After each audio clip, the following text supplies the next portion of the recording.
So Awesome. hi everyone, welcome to the DFA Spark series. We're super excited to have you guys all here. So this is a weekly webinar where we hope to bring a little bit of inspiration and design innovation right to your homes, whether you're in your living rooms, your kitchens, or bedrooms, anywhere around the world. We hope to have this as a way to harness the spirit and community of Design for America. So my name is Lena Yao. I'm a sophomore studying art and economics at Yale, and I'm a part of the DFA Yale studio. And I'm super excited to be talking with Jessica today. I was lucky enough to be able to work with her over the summer. And the things that she's going to be talking about today are super relevant to a lot of us students and creators, and especially in the Design for America community when we're learning to adjust and implement our project to more digital solutions. I feel like what she's going to be talking about is super relevant to have us rethink the way that we're making and creating. And so before we get started, a few Zoom call best practices. So everyone will be muted except for the presenters, but we also really want you guys to be able to comment and ask questions. So if you have a question, feel free to, in the chat section, just type stack, S-T-A-C-K, capital letters. At the end, there will be a Q&A session where I will be able to sort of ask Jessica and address all these questions and comments. And also, if you have clarifying questions, feel free to raise your hand with the reaction function. And then also another heads up that we will be recording this webinar and sharing it out with the rest of the DFA network for those who aren't able to join us right now. But yeah, Jessica, thank you so much for joining us. And I know you've taken on this new project called the SelfReliance Project. Would you like to tell us a little bit about it? I'd like to tell you a lot a bit about it. First of all, thank you so much, Alden and Rebecca and Liz and Lena, for inviting me to do this. I'm a huge DFA fan. Lena knows this. Lena has unfortunately ruined me for all future interns. She was the best intern I ever had. And so I'm even more of a DFA fan, knowing that it's been a great experience for her. So very grateful to do this. And so I'm just going to talk for a few minutes about what I'm seeing, what I'm thinking, and hopefully it will have some relevance for all of you. And yes, I'm going to talk about the SelfReliance Project, which is probably the epicenter of where my thinking is right now. I want to start by saying that there is no one anywhere globally who is not in some way struggling. And that is not to minimize your plight. That is not to play misery poker. That's just to really set the stage for, in my lifetime, I have never seen anything like this. I'm sure your parents and professors are saying the same. So there are a lot of things you can do. You can hide, you can mope, you can complain, you can be scared. All of those are completely understandable. Actionable even. You're home, you can mope at home. I was speaking to some students yesterday who said, one of them said to me, it's really hard to be 23 and home. On the other hand, dinner's on the table every night at 6:30 and I don't have to think about it. So this is not to say, appreciate your parents, but of course that's embedded in my message. I think what I'm interested in right now is taking a big step back and deconstructing the complexity of this moment. And for me, and I think for you, this may be a little bit of a different conversation than you've been having, because I'm not going to talk about best practices. I'm not going to talk about tools. I hope to give you some pragmatic suggestions about what's next. But I think because of the work I do, the writing I do, the thinking I do at Design Observer with my team there, and mostly as a writer, I spent a lot of time alone. And what I started to think about 3 weeks ago was the degree to which anybody who goes into a creative enterprise does it because they want to make something. And the things they want to make from the imagination that is theirs and theirs alone. So where this gets tricky right out of the gate is that you are entering the workforce with or without the pandemic at a moment when we have come to characterize and qualify design as something that has to do with teams. So you hear words like co-create, and you hear words like learn how to collaborate, and you go to IBM and you work on a team with an engineer, you have to learn how to talk to them. This is not to mitigate against or denigrate any of that. But what gets lost in that message is that your mind and imagination and the thing that makes you you gets sequestered or put aside or made second. And this is a moment, such an existential moment for everyone.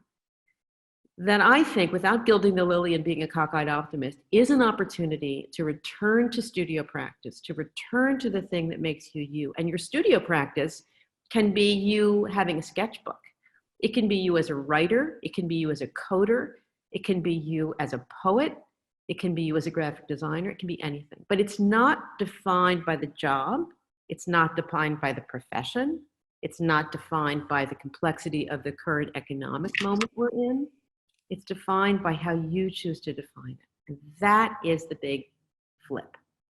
So that's my preamble.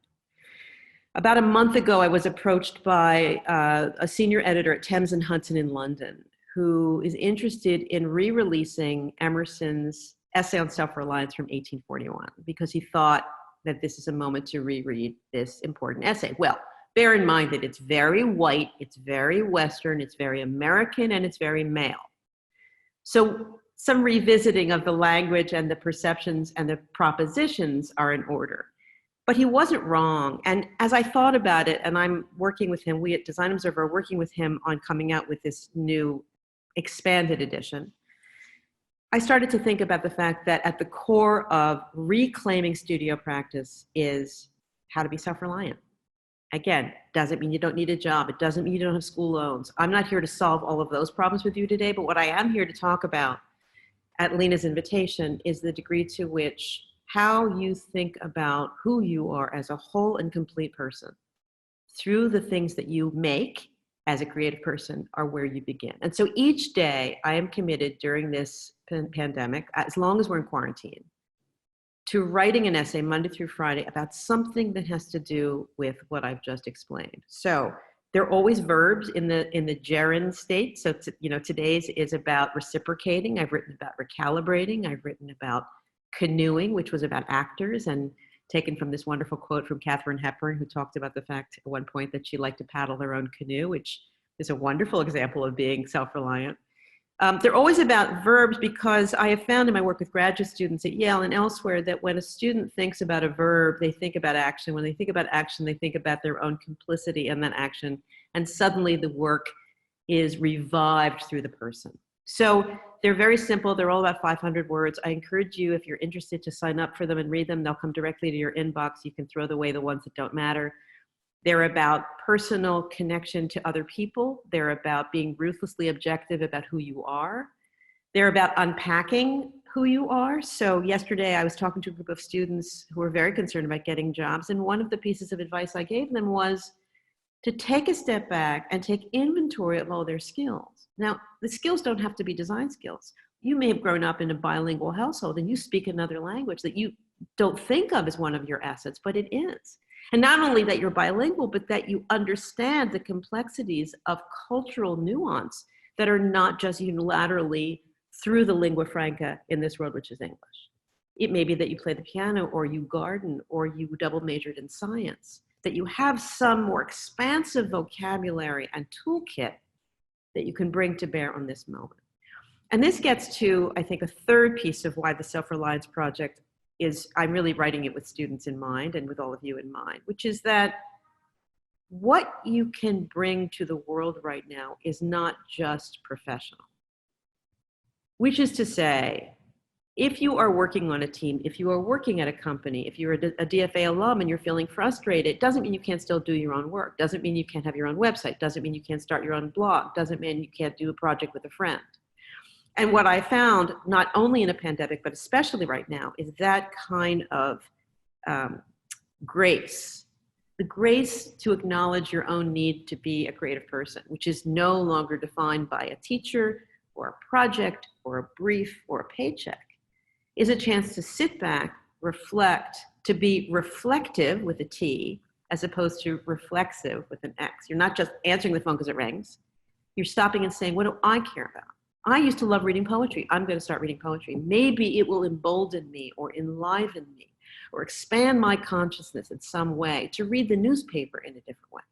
And to start looking at those infographics and thinking, I could make a tool for those infographics that actually reaches the people in my church or reaches the people in the country where my relatives live. You can start to think about using digital means of discovery and exchange to do projects if that's something that interests you. It doesn't have to be the thing that interests you, because I think what I'm getting at with the Self-Reliance Project in particular is the degree to which we've stopped making decisions for ourselves. So one of the greatest things about Emerson, like him or leave him, is that he was an indefatigable nonconformist. So what does that mean for a designer? It means don't rely on what you know how to do. Don't do what you did yesterday. He's the guy who famously said, consistency is the hobgoblin of little minds. He wanted you to experiment and fail and get back on the horse and experiment again. He thought that that was the only way we could know ourselves, but also when you start to think about it, it led to this kind of porous generosity of spirit that let him understand other people too. So what happens when you think about your own needs is not that it's selfish, but that it's grounded, that you are a complete person who is made up of many pieces. One of those pieces is the DFA piece. It's not the only piece. It may be the channel through which some of those other pieces get honed and get out there and get distributed. But I think that this moment, as scary and unsettling and discomforting as it is a chance to take a step back and take stock of who you are. And the best thing that will come out of this for design is if we can be ruthlessly objective with ourselves, we can be honest and generous to others, we can understand service. I think DFA at its core has a piece of it that understands not in terms of subjugating your own voice in a team, but how can I be of service? It's a very Quaker idea. And I grew up going to Quaker school. So something I talk about often, and I haven't written about it yet, but I will tell you right now, is there's a wonderful guy called Parker Palmer, who's a big hero of mine. He's probably in his early 80s. He's written a gazillion books. Parker Palmer talks about what he calls the 3-foot rule. This is the 3-foot rule. That's how much influence you have, right? So I joined Talina, and now I've got her 3 feet, she's got my 3 feet, and we're doing something together. There are many ways you can be in service to others, with others, to do work. But if it means that best practices have you so in a tight grip that you're afraid to move, that's only going to make quarantine and isolation feel more unbearable. And I don't think that that's the lesson of this moment. So I'm writing this column. I write every day.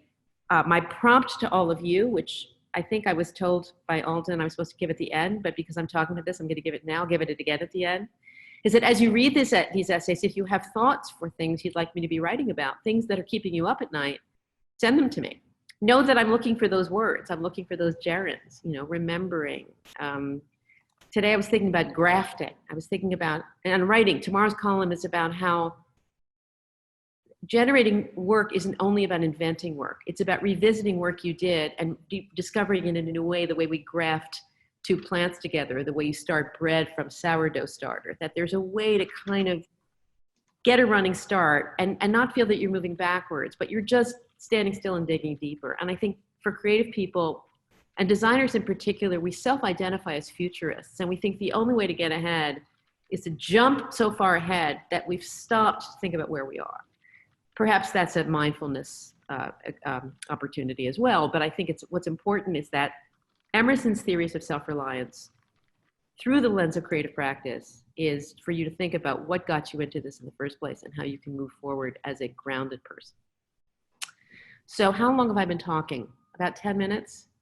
I'm happy to move to the next question, or I could keep going, but I think that's I think all I wanted to say about self-reliance. Lena? Yeah, so I think you've been talking for 15 minutes. We have some questions that we can begin to ask and just have sort of a free-flowing conversation. Lovely. I love that. For me personally, and I think for also a lot of young designers, a part of creating in this new environment, in this new space, is thinking about like, why are we creating in the first place? And how can we create very authentically? So do you have any advice for people who are still trying to find their voice? And how can we focus on creating authentically and doing it without the guidelines of the world that we're used to? Yes, that's a wonderful question. And I mean, I think I've only found my voice in the past couple of years. So be gentle with yourselves. This is not an easy journey. But I would say a couple of things. One is the hardest advice I have to give students or young people in general is that you have to believe, to be authentic is to believe that, is to trust your gut. So the scariest thing for a young person is if they're working for a company and they don't believe in the work. So there are two things. You can say, I'm designing a can of dog food. It's just a can of dog food. I'm going to make it the best can of dog food it can be. Then I'm going to go home and I'm going to do something else that matters to me. That's, I think, implicit in authenticity is do your work, know yourself, very Emersonian. I will know you by you doing good work, right? It's a very Emersonian conceit. But that you don't mistake hard work for someone else as getting in the way of you expressing who you are. However, if it does get in the way, you have to speak up, and that is the hardest thing. So you're working for a company that is doing something you don't believe in. You're being asked to do work that you think is unjust or unfair or untoward, or it's othering, or it's non-inclusive. And you have school loans, and you have to pay them back, and you don't want to lose your job. That is a conundrum that is a very difficult one to face. And only you can make the decision about how to face it. So, there's a difference between being confrontational and assertive. You find a way to go to the person you're reporting to saying, I'm not comfortable, can we talk about this? But that's getting into the weeds a little bit. It does happen, it happens a lot, and I think we need to come forward and talk about it more. At its extreme, it leads to algorithmic bias. You're working for companies moving really fast, you're asked to do something you don't believe in, and suddenly we're leaving entire swaths of the population. I discovered a lot about this working on my last book about the degree to which face recognition and surveillance protocols and anybody working in any kind of public-facing world that deals with machine learning often comes up against this. And smart young people like all of you need to say, whoa, Nellie, stop the train. I want to get off. This is a problem. So I am, until I draw my last breath, asking people to be really brave, not confrontational, but assertive, honest, and human, because designers are the protectors, the ambassadors of human interaction at this level. Very important. The simpler answer is, if you're doing work, and you all will be, very few of you are going to go into your own enterprise. My grad students do, but I think younger people tend to go into teams, work for companies. And you don't particularly like the work. You're making dog food. It's not hurting anybody. It's not how you see your future. Is that you have to carve out time for you. And that time doesn't have to be doing design, but it has to be feeding yourself in some way. So I come back to this idea, how do you feed yourself? It could be with good food. It could be taking a multivitamin. It could be doing yoga. It could be reading science or poetry or about economics. It could be staying alert to what's going on in the world, because you never know what is going to spark your mind. So if you take as a basic tenet of what brought you all here today that you are all curious, some of that curiosity is about design and the visual world and the public-facing, communication-driven nature of design. It's urgency. I'm a great believer that urgency breeds creativity, a little harder when you're in isolation, but this is a moment for us to be having conversations like that. At the same time, it can be really overwhelming. We all have bad days. I come back to what I said at the beginning. It's a struggle for everyone. I had a friend yesterday who lost her husband. He had an illness unrelated to COVID. He died. I couldn't go see her. It was sad. She can't see her kids. It is sad. I felt helpless. I was really depressed. Understandably, we're all going to get depressed, not because of death, but because of something, disappointment, birthdays, weddings, seeing your friends, touching your friends, hugging your friends. It's a hard moment. Comes back to taking care of you. What nourishes you in this moment? Be gentle with yourself. You can curl up on the sofa and watch Netflix. You can do your job. Try to do it to the best of your ability. But the authenticity piece is that you don't give in to being overwhelmed by the state of the world right now. Hard, not impossible, but hard. You don't give in to the fact that you are your job. You're not what you do. You are who you are. And that you determine for yourself what it is that feeds you. And it's not going to be one thing. And it's not going to be the same thing every day. So I think there's some way to start to orchestrate for yourself a series, like the tapas menu of life. I need this. I need so many hours of sleep. I need to talk to the people who I love every day. Some of them on Zoom, some of them on the phone. I do this ridiculous thing where I talk on the phone and I walk in circles in my studio. So I'm walking 7 miles a day in my studio. It's delusional, but I live in downtown LA and it's a little hard to go outside right now because it's a little dicey out there. So I open the windows, I talk to people on the phone, and I'm sleeping better because I'm getting a lot of exercise. Now, this is, stress under pressure. You're going to find your own way of doing that. So some of it is taking care of your body, taking care of your mind, taking care of what you care about. authenticity comes from all of those things. And it's very closely tied to agency. So at a moment when we feel that our agency is being imperiled by a situation out of our control, your question about authenticity could not be more important. Mm, thank you. Yeah, I think one of the big takeaways I got from reading your work was you quoted Philip Guston, and he had this question that really resonated with me and I found really inspiring. And he just asked, what kind of work would you make if you thought no one was looking? Make that kind of work. And I think that's so much about finding your own voice and being so true to who you are. And we had some questions, this one specifically from Liz, who asked, well, first she said, thank you for sharing your perspective on the world. It is a true delight, which I have to second that. Can you speak to your experience in finding your own voice? And I think for a lot of us, like how did you find what you were most authentically passionate about and figuring out what you wanted to do with that? It's a hard one to answer, but I don't think it's ever one thing.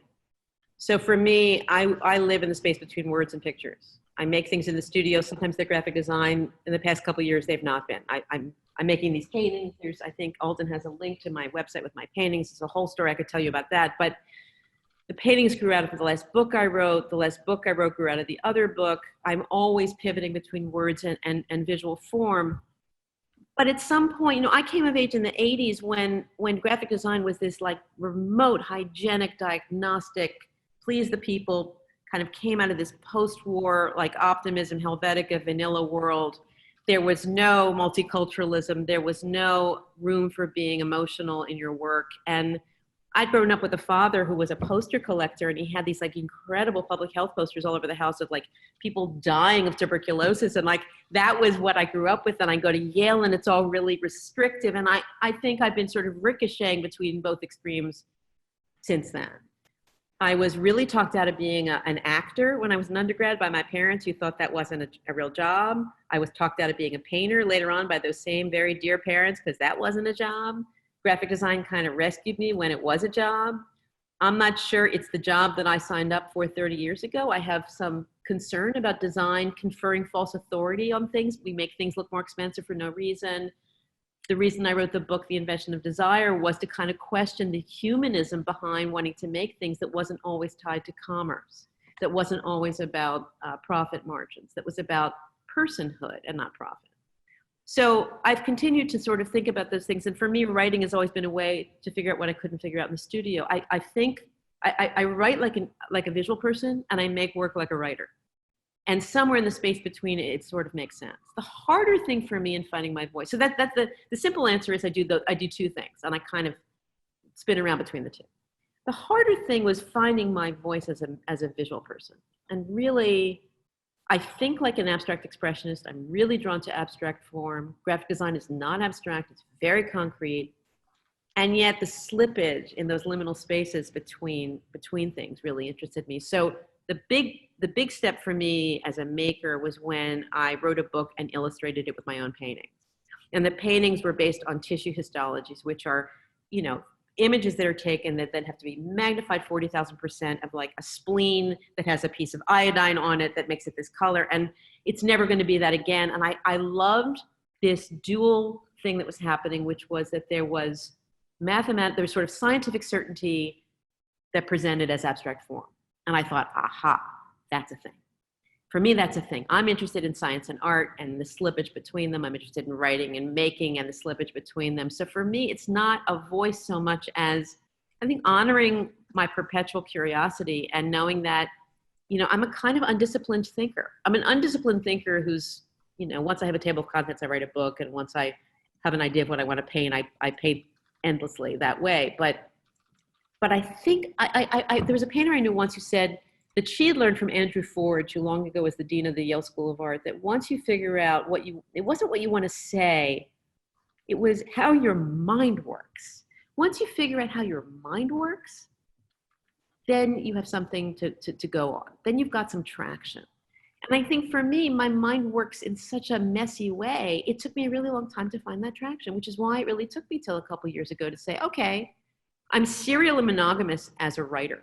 I get obsessed with faces. I get obsessed with circles. I write a book. I build a collection. I give the collection away. I take a tax deduction. I have an exhibition. 10 years later, maybe somebody asks me a question, but I've moved on from there. So, I'm not sure that's the only way to be, but it was for me, once I realized that I'm comfortable with words and I'm comfortable with making, somewhere in there, I built a life. And I will say as the final thing for me, and again, I'm writing about this tomorrow, when I realized that my studio was my sanctuary, it is my daily thing. Studio practice every day in the studio. My greatest mentor, when he got very old, would sometimes go to his studio and he would just sharpen pencils. And that was enough. And he just was bearing witness to, he would go, he'd look at what was on his wall, he would think, he'd maybe read over his notes, he'd look at his sketchbook, he'd sharpen some pencils and he'd leave. Now, I'm not saying at your ages that's what you should be doing, but it opened my eyes to the fact that you're just bearing witness to your life. You're not just designing that canned dog food. You're looking at your sketchbook. You're thinking about it on the way to work. You're or walking your dog or whatever. And I just think it's that we get so lost in what we think the world expects of us. We stopped realizing what a gift it is. All of you have different gifts. What are your gifts that you bring to this practice is what you will eventually bring to the world. Yeah, definitely. And I think so much of it is, you talked about finding what brings you joy and creating outside of the workspace. A question that Erin had was, she said that the idea that one's job is their purpose or the way that they make their biggest impact seems very American. How do you suggest finding or creating meaning outside of work, in quarantine or not, given the large amount of time we usually spend at work? That is such a good question, Erin. And the only way is to, start by taking a deep breath and realizing that you're not your job. You're not even the discipline that you've chosen. You're not your major. You are a composite of multitudes, like the great poet said. And I think, one of the things that's really helped me in this quarantine, and I've always worked at home, and I've worked alone for a long time. I mean, part of why I'm writing this SelfReliance Project is, I lost my husband, I lost my parents, my children are on the East Coast, I'm stranded out here. Not easy. So I speak from a position of, how can I help people who are stranded? Somebody said, what's your column about? I said, it's daily pastoral counseling for the creatively despondent. Like, seriously, I really this is hard. Let's figure out some tools to get through it. One of the things that has helped me is inventing new routines, and they can be micro routines. So for example, I've always worked at home. It's still hard working at home because you can't leave, right, on days on end. So I started doing this thing when I realized I wrote my very first column, I wrote about a guy who did a marathon in his backyard. And I thought it was funny and ridiculous. And then I thought, well, wait a minute, I could actually circumnavigate my studio, which is, I'm living in a live-work loft. So I put a piece of paper on the table, and I listen to a book on tape, or I listen to a podcast, and I walk in circles and figure eights, and I find different, very choreographic, like, oh, if I move that chair, I can actually do this path. I mean, it's lunacy, I realize. But I'll hear a word in the podcast or in the book, and I'll think, I haven't used that word in a sentence. I want to use that word in a sentence. Threshold, spontaneous, lithography. It doesn't matter what the word is, but the word then becomes like an oyster, a pearl in an oyster. And it's there on the piece of paper, and I can go revisit it when I'm done walking. It's a ridiculous example, but it's the example I'm giving because it took me being stuck inside. What did I have? I had a Sharpie and a piece of paper. I don't have my painting studio set up. I'm painting on my iPad. I have a printer who I write to longingly because I can't go see him. I mean, we find ways to deviate from the way we used to work. And so to come back to Erin's question, just as you don't define yourself by your work, job work, like paycheck work, nor should you define yourself by what life was a month ago. Because, and I will tell you this, just between us, people older than me are struggling way more than you are because they don't know how, implicitly, they're older. And I'm pretty old, but they're even older than I. I've noticed this, people that are 10 and 15 years older than me, I will have conversations and they'll say, I can't, I don't know how to. What's that button do? I can't reach mine. Like, it's this very negative construct that's all about comparing things to life as it was. Now, we will get out of this. We will lift sanctions. We will, things will happen. But so long as you define your life as what it was, you're just bound to be disappointed. Whereas if you take stock of who you are, you're still you. You relax the expectations, you recalibrate the expectations, you don't recalibrate your feelings or who you are, your sense of yourself, but you shift a little bit. The same way if you were doing an exercise in a design class and you realized that by opening up the leading, it was more legible, that's what you have to do with your life. And I think It's hard and it doesn't always work. But when it works, you should pat yourself on the back and feel rewarded for the fact that you found a way to deviate from the norm enough that you could give yourself a little slack and maybe migrate to something that's a little bit more actionable. Yeah, I love that. I feel like also something that's super relevant to, as for me, like a Design for America student, we're always talking about readjusting your expectations and putting your assumptions aside. So I think that's hugely valuable and important during this time.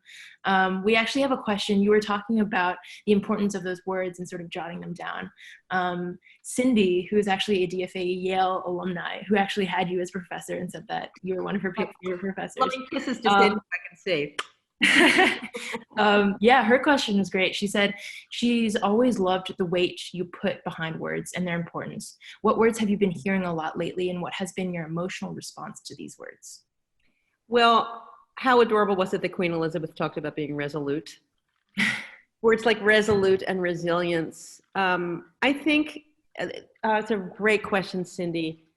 I think it's less words and more visiting the writers whose words are restorative to you. So, for example, and Hugh Weber, who's on this call, he and I, he's on my team at Design Observer, we've both been reading this wonderful Rebecca Solnit book on disaster. And the book is about how disaster, you know, there's a lot of bad behavior, but people really come together in crisis and show that they're, you know, she gives these examples of the earthquake in Mexico and of 9/11, about that altruism that comes out of this. Very useful for DFA people to think about how the spirit and the determination of what it means to just be human, that people can actually look at the thing that makes them feel vulnerable and act in service to others. Beautifully written. She's a wonderful writer. She's written 2 books on walking.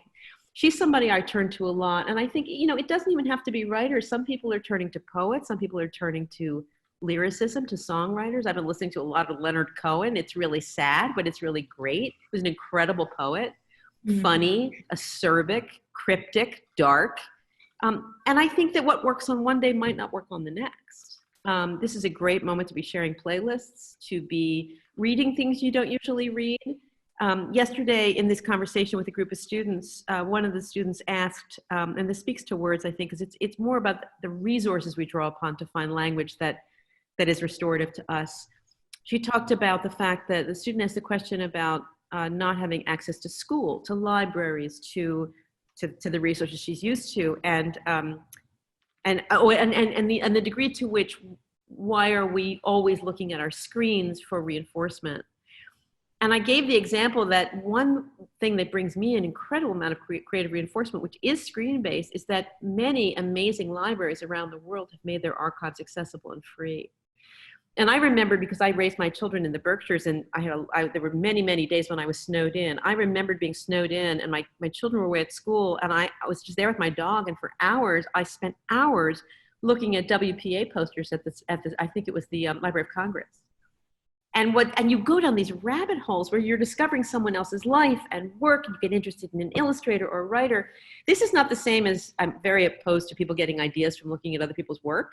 Like, don't go to an annual and copy Paula Scher to make a great poster. This is something very different. It was like a cultural tourism, using the fact that we can use our screens and our laptops, if we have good internet, to be able to do this in a way that's I think, restorative by being passive in one way, because you're sitting on the sofa with your laptop, but so enriching in another. So, you know, one day's trip to the Library of Congress to look up a photographer is the next day's reading of Longfellow, is the next day's just listening to great music. Mm-hmm. And when you find something that sparks joy, it's not because Marie Kondo told you to throw it out. It's because you yourself went on some path, some serendipitous odyssey that got you to a place that you weren't 2 days earlier. And then the best thing you can do is share it with a friend. Awesome. Yeah. So Bob actually had a question that is quite relevant to this. He said that he really loved your point on stimulating your mind through consumption. And often we have a view towards Netflix and a lot of digital video content as second-class citizens to books and articles and those kinds of materials. So when you're cultivating what to consume as to what stimulates you, how do you balance the material that is more difficult to consume, i.e. like philosophy, long books, academic articles, with stuff that is easier to watch and read and listen to? Oh, what a great question. I love that question. Oh my God, I have so much to say about that, but I want to think about it for a minute. So again, it speaks to variety. I think you need all of it. I think, I watch junk on Netflix because I need it at the end of a long day of thinking. One thing that's really helped me is to do as much on audio as I can. So for example, a dear friend sent me, the British Museum, in conjunction with a theater company in London, asked, I think, 30 different actors to each read about 20 minutes of the Iliad. Now, I have not read the Iliad since I was a freshman at Yale. I am so loving this. I do one a day, and walking in circles around my dining room table. But it's fantastic because it's just too hard at this moment to wrap my mind around the sort of power dynamics of Greek tragedy. But hearing it is sparking a part of my brain that it wouldn't my mind would wander if I was reading it. At the same time, I binge watched the entire 5 seasons of The Affair recently, which I'm going to talk about on my next episode of my podcast, because I think it is a Greek tragedy. And I don't know that I would have thought about that if I wasn't listening to the Iliad. Yeah. So there's something about the companionability of Odd Fellows, of a little reading, a little writing, a little music. Yesterday, one of these students, again, I'm referring to them because it was top of mind, my last social encounter, asked me to recommend directors and films. And I thought I didn't want to do that because to sit through a Wes Anderson film could be stultifying. It's too beautiful and perfect. He had a team. I have a friend who, I was telling Alden and Lena this earlier, won't watch movies right now that are contemporary because she doesn't want to see people going to restaurants because it makes her sad. But she'll watch old movies because they're black and white and they feel like they're from a different part of the world. And I understand that. So I think the short answer, Rob, is that I think you have to mix it up. And I think for me, digesting the things I have to read, you either have to break it up with other things or look as much as you can for examples of it on audio. I think listen, particularly if you're quarantining alone, I have found listening to voices just blows my mind right now. And I don't know that I would have had the same experience if I was in the classroom and hearing voices from my students and sharing mine with them. But now that I'm here alone, I am feeling that the whole audio dimension to learning has a completely different value in my life. So I share that if it's useful, if you can find things that are, and there's a lot of stuff that's free. There's stuff on archive.org. There's stuff on LibriVox. You can just, Google audio of whatever thing you're reading. If you are actually in school right now and you're reading literature, I'm not sure so much with academic papers that are coming on JSTOR, but certainly major texts, many of them exist in audio. And if you can just apportion your time accordingly, I think it's a way to just feed yourself with variety and humanity and the beautiful cadences of the human voice, which I miss. Yeah, definitely. And I remember we were sort of talking about listening to podcasts that are more conversational in tone. And I found myself last night, I was actually falling asleep to this very conversational podcast, and it just made me feel a lot better. And it was sort of this meditative thing where I could listen to these voices and be a part of something more social. Right. So I definitely think, isn't that lovely? Yeah, very, very valuable.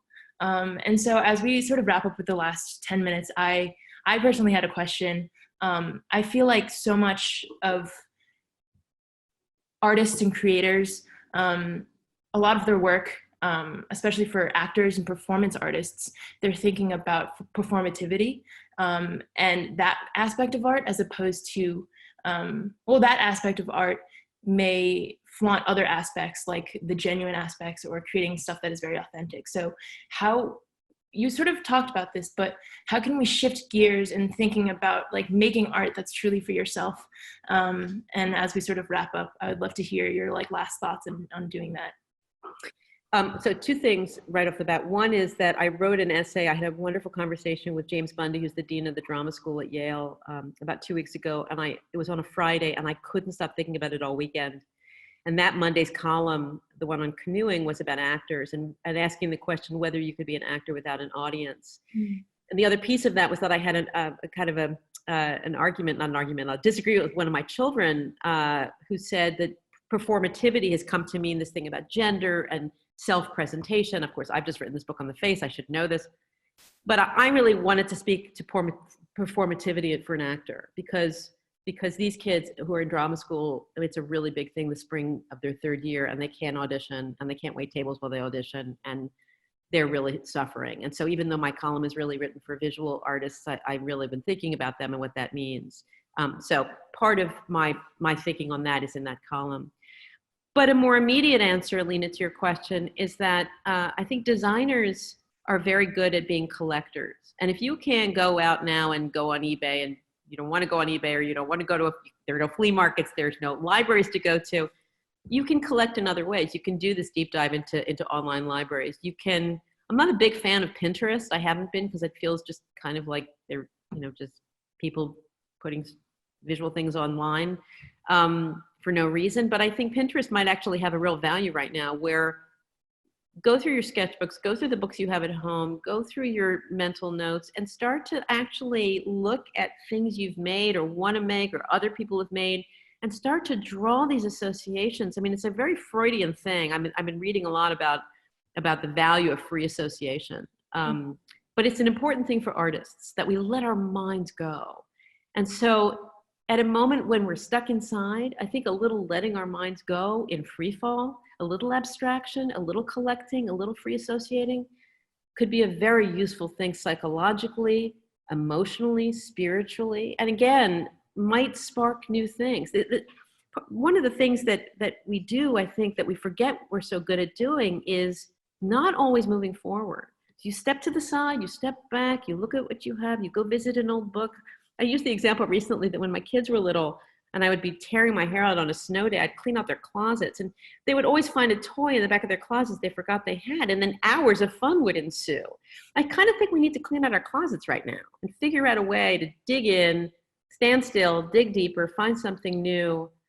Because I think that we've come out of this period of, again, comes right back to the beginning of our conversation, teams, briefs, prompts, the fact that somebody asks you to do something, so you do it. The fact that we only exist by virtue of the other people on our team, that we only exist by virtue of the college degree or the job or the paycheck. Can't be about that anymore. And we will reemerge. You will all find jobs. You will all have brilliant careers.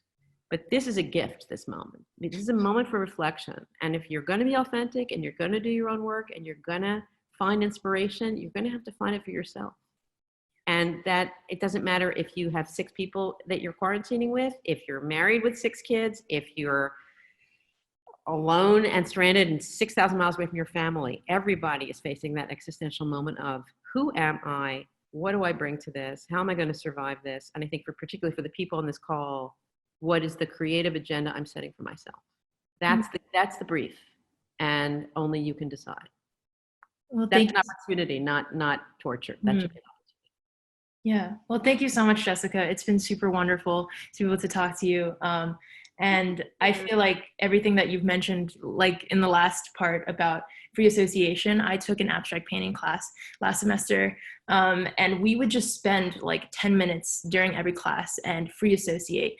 And it was really focusing on progress as something that's not necessarily linear, but as it's not even progress to say, but just to, like, as you said, to stand in a place and dig deeper where you are at that point. So I think that is super valuable. But yeah, so a few final announcements before we move forward. So join us next week for our webinar with Carl Brandenburg. He's the Director of Design at IBM. Feel free to join the Slack and newsletter to keep in touch. And also, if you have any feedback or speaker suggestions, just email Alden. You've probably been getting some emails from her. Her email is alden@designforamerica.com. So yeah, thank you again, Jessica. And it was so lovely to talk with you. Reach out to me anytime, especially you, Lena. Alden is going to share, thank you, Alden, the link to sign up. Thank you. Wow, asked and answered. Thank you. I'd love to hear from any of you, Jessica@designobserver.com, if you have ideas for things you want me to write about. It's a hard moment, and how wonderful the DFA is here to do this and support you all. And I'm a big fan. So thank you, Rebecca and Alden. Thank you, everybody. Amazing, Jessica.